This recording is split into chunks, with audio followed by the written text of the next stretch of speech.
You said if your dad wasn't rich, you'll never be rich. Which is true in 99.9% of cases. I've never told people don't work That's hard. actually I've not never true in told people- 99% listen, of cases. I've never told people don't work hard, okay? And listen, if you think that Ugandans should be more entrepreneurial, I've never been to Uganda, maybe that's the problem out there, maybe that's the problem in Nigeria, maybe that's the problem in India. Listen, I've never said don't work hard, okay? Last year, I was at some event and I come out, I was drinking in London Bridge, and I come out late, it was like 1 a.m.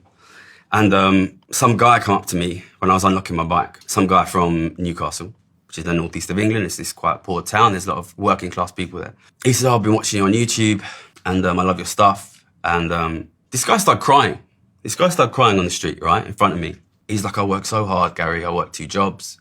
My mum's sick and I'm trying to help. I'm trying to support and I don't understand why. And I'm sorry that I'm crying, but nobody ever told me that it wasn't my fault before. That's what he said to me, okay? And listen, I believe 100% aspiration, ambition, entrepreneurial spirit. I would never see a kid that has that and say, turn it off, okay?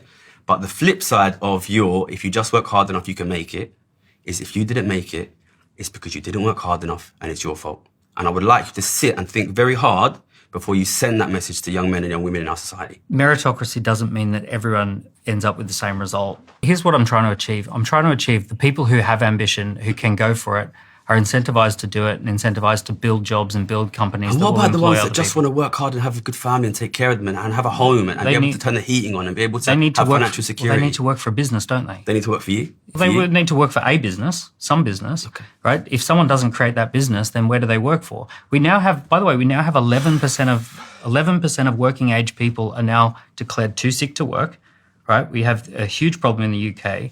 We also have 25% of people who are working age don't work. It's 1 in 7 men don't work at all. Do you think they're lazy, Dan? I think the system is collapsing. Do you think the average British American who's not working is lazy? What I think is happening is that the technology companies are totally transforming and disrupting everything.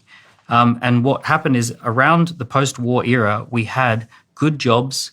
We had, you could work in a local thing. Technology does 3 things. It makes jobs more simple, which makes them replaceable.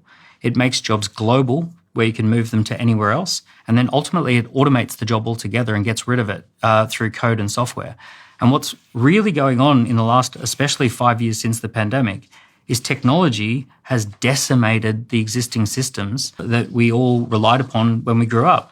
And when I say the education system isn't really working, it's still pretending that there are office jobs available for people when they graduate. And it's still pretending that there's like 1950s scenarios available, when actually my kids are going to be disrupted by AI. Everyone's kids are going to be disrupted by AI. You know, these sorts of things are the things that really we also need to